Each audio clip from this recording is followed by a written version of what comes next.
1862. The Civil War is at its height. North and South locked in a bitter conflict for the future of America. A new kind of bullet has brought this war to a terrible deadlock, bringing death on a scale never previously seen in warfare.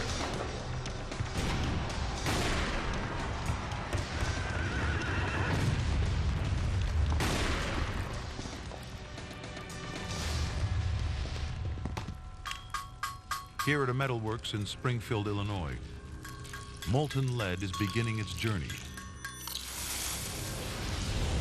to becoming a lethal instrument of destruction.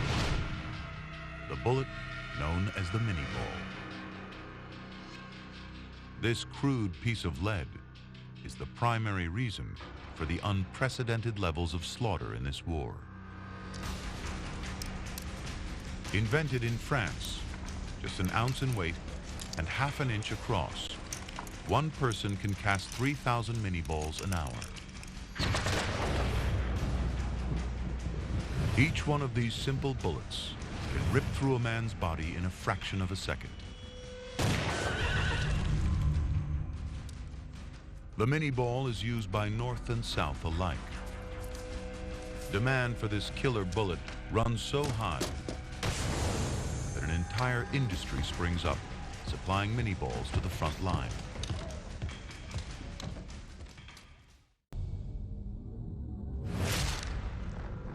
On impact, the bullet flattens out. Bone shatters and splinters.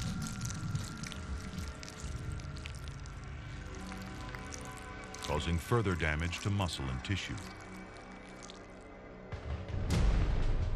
More often than not, the result of a direct hit, death.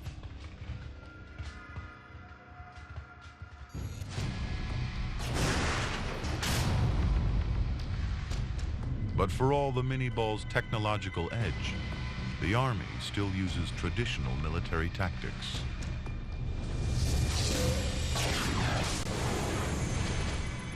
What made it particularly tragic was modern technology meeting much more ancient tactics. So the death rates were truly appalling.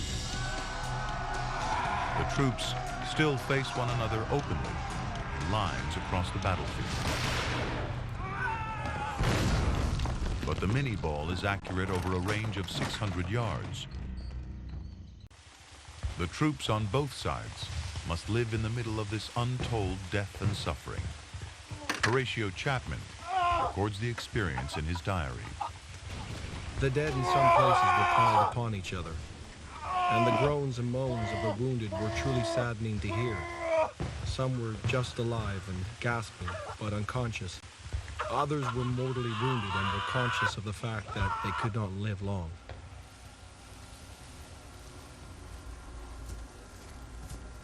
By the time of the North's final victory, over 600,000 men on both sides are dead, some 2% of the entire U.S. population. In current population terms, that's the equivalent of 6 million people.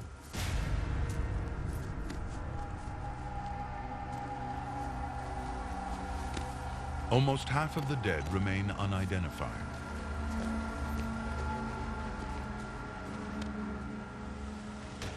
The fear of dying forgotten on the battlefield leads soldiers for the first time to begin pinning their names and units on their uniforms. These crude, early versions of the dog tag will make it possible to identify their bodies after they're killed.